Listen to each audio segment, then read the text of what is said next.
Hello there, welcome in. Today, the talk with a big-time psychiatrist that might give us all hope. Here's a thought.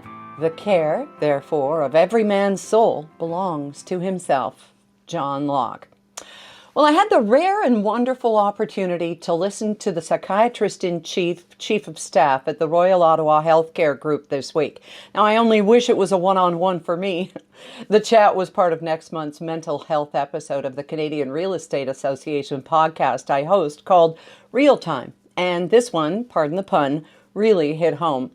Now, with Easter and Passover almost upon us, no matter your religious or spiritual beliefs, this should be a time of reflection, of stopping to recognize sacrifice, and of hope. Now, in a religious sense, it may well be, but for me, and maybe for you, that hope is elusive.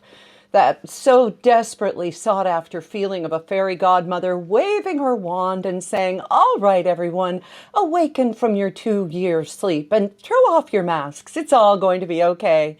The dragon is gone, the plague has passed, and we'll all live happily ever after." It's wishful thinking, or a good drift sleep story. On Tuesday, Canada's Dr. Tam said to put the masks back on. Yeah, good luck with that. There might be a truck tantrum replete with defiled flags flying for freedom. It's a lot of F words, and I did leave one out. In reality, mine at least, the masks should never have come off in public. And yeah, it's exhausting. Being well informed can feed the feeling of anxiety that many of us have had for weeks. For example, it's a fact that the Omicron variant BA2 is here in Canada with 3, 4, and 5 showing up in South Africa right now. Then there's the XE, which combines the greatest hits of the original Omicron BA1 and its variant BA2.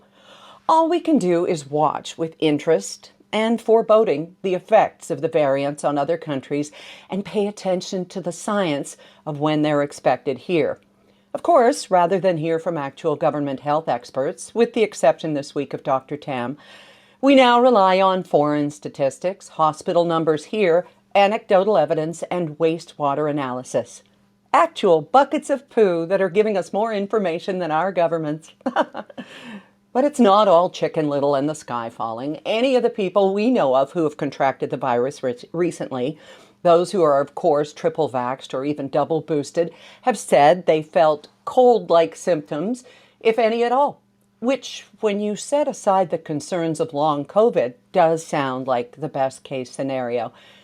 Except that, with those milder symptoms, we could inadvertently be spreading it to people who are vulnerable, the very young, the very old, the immune and health compromised, and I am frankly terrified of that responsibility. And so, as many of us gather this Easter and Passover with gratitude and hope in our hearts in this season of renewal, forgiveness, and new life, I'll share the advice of the chief psychiatrist I mentioned off the top. Be charitable in your heart and compassionate to those who won't get a vaccine, won't wear a mask. Love your neighbor, love yourself, and eat chocolate. Oh, okay, he didn't really say that, but I'm pretty sure that that's usually good advice. Just not the Kinder stuff that's been recalled, a ton of it, even advent calendars. What? Just Google Kinder Recall Canada, or there's a link in my written journal at erindavis.com. Yeah, we got caught on it. Now, even I ignore expiry dates, but not recalls, because death by chocolate should be an ice cream flavor and not a coroner's determination. Have a good weekend, and I'll be back with you here next week.